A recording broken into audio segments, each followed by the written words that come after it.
ETS मतलब होता है इलेक्ट्रॉन ट्रांसपोर्ट सिस्टम। बेटा कॉम्प्लेक्स ऑफ ईटीएस की बात करते हैं, 5 होते हैं। एक complex number 1, second, third, fourth और फिफ्थ। कॉम्प्लेक्स नंबर 1 की बात करते हैं, इसके अंदर NADH डिहाइड्रोजनेस होता है, इसके अंदर कंपोनेंट होते हैं FMN और FES होता है। और कॉम्प्लेक्स नंबर 2 सक्सेसिव डिहाइड्रोजनेस होता है, इसके अंदर FAD+ और FES होता है। और कॉम्प्लेक्स नंबर 3 साइटोक्रोम रिडक्टेस और cytochrome C1 and cytochrome B और FES होता है।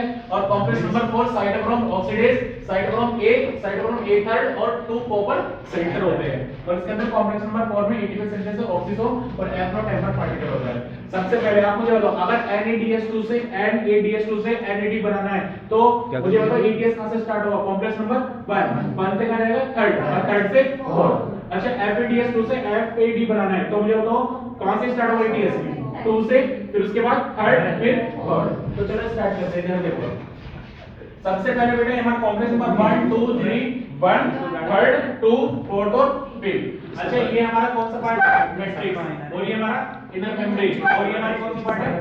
और ये हमारी क्या है? Outer membrane. बेटा ध्यान से सुनना, सबसे पहले हम बात करते हैं कॉम्प्लेक्स नंबर 1 में आउटर मतलब मैट्रिक्स के अंदर NADH2 होता है और NADH2 कन्वर्ट किसमें होगा? NAD में। तो दो इलेक्ट्रॉन निकलेंगे, तो दो इलेक्ट्रॉन कहां आएंगे? FMN के पास। और FMN से इलेक्ट्रॉन कहां आएंगे? FES के पास। आपको ये दो FES से इलेक्ट्रॉन कहां आएंगे? UQ के पास। UQ का फुल फॉर्म क्या है? यूबिक्विनोन। क्या होता है इसका मतलब? अच्छा, यूबिक्विनोन के पास दो हाइड्रोजन दिएंगे तो UQH2 कन्वर्ट होगा। अब दो हाइड्रोजन तो इसके कॉम्प्लेक्स नंबर से बाहर आ जाएंगे और दो इलेक्ट्रॉन किसके पास जाएंगे? साइटोक्रोम B के पास। अब साइटोक्रोम B के पास एक इलेक्ट्रॉन पहुंच चुका है, एक इलेक्ट्रॉन इसके पास यहां पर रहेगा। दो इलेक्ट्रॉन यहां से मैट्रिक्स से इसके बाहर आएंगे तो मुझे तो कॉम्प्लेक्स नंबर 1 से कितने हाइड्रोजन बाहर आए? 4। अगर हम बात करें FADH2 कॉम्प्लेक्स नंबर सेकंड देखो, सक्सेनिक कन्वर्ट होगा फ्यूमेरेट में, जिसके अंदर बेंजीन का रहेगा सक्सेनिक डिहाइड्रोजनेस। और बेटा हम बात करते हैं इसके अंदर FADH2 कन्वर्ट किसमें होगा? FAD+ के अंदर। अब इसके अंदर मुझे बताओ क्या प्राइमरी सेक्टर FAD होगा? इसके दो इलेक्ट्रॉन होंगे, दो हाइड्रोजन तो बाहर हो जाएंगे, प्रोटॉन। दो इलेक्ट्रॉन कौन एक्सेप्ट करेगा? FAD।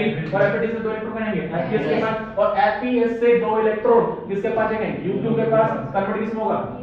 क्या दो हाइड्रोजन बाहर से अंदर आएंगे? अरे दो हाइड्रोजन यहां से आएंगे नहीं आएंगे? क्या दो हाइड्रोजन इसको यहां से मिलेंगे? तो जब इसको दो हाइड्रोजन मिलेंगे तो आप मुझे बताओ क्या UQH2 में कन्वर्ट होगा? अब हाइड्रोजन तो बाहर आ जाएंगे और दो इलेक्ट्रॉन किसको मिल जाएंगे? एक इलेक्ट्रॉन तो ये रख लेगा रिजर्व करके और इलेक्ट्रॉन किसको जाएगा? साइटोक्रोम B के पास। एक तो यहां से आ रहा है, एक यहां से, तो दो इलेक्ट्रॉन किसको मिलेंगे? FES के पास। FES से दो इलेक्ट्रॉन साइटोक्रोम C, और साइटोक्रोम C से इलेक्ट्रॉन मूवाइल होता है, इसको बोलते हैं साइटोक्रोम C। ये क्या करेगा? ये इलेक्ट्रॉन को आगे लेके जाएगा। तो साइटोक्रोम A के पास ट्रांसफर करेगा कॉपर A सेंटर के पास, कॉपर A सेंटर से साइटोक्रोम A के पास, और साइटोक्रोम A से साइटोक्रोम A थर्ड के पास, साइटोक्रोम A थर्ड से साइटोक्रोम B के पास। तो दो इलेक्ट्रॉन जा रहे हैं। अब क्या हुआ?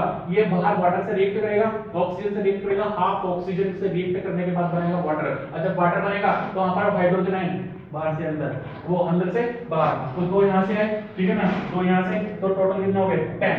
अब अंदर प्रोटॉन ग्रेडिएंट ज्यादा है तो बाहर से अंदर से बाहर क्या जाएगा? हाइड्रोजन। अब बेटा हाइड्रोजन क्या करेगा? ADP नॉट फॉस्फेट किसमें कन्वर्ट करेगा? ATP में। आप मुझे बता इसको ऑक्सीडेटिव फोटोसिंथेसिस बोल सकते हैं, बोल सकते हैं। अरे समझ में आ गया क्या? Yes sir. क्लियर?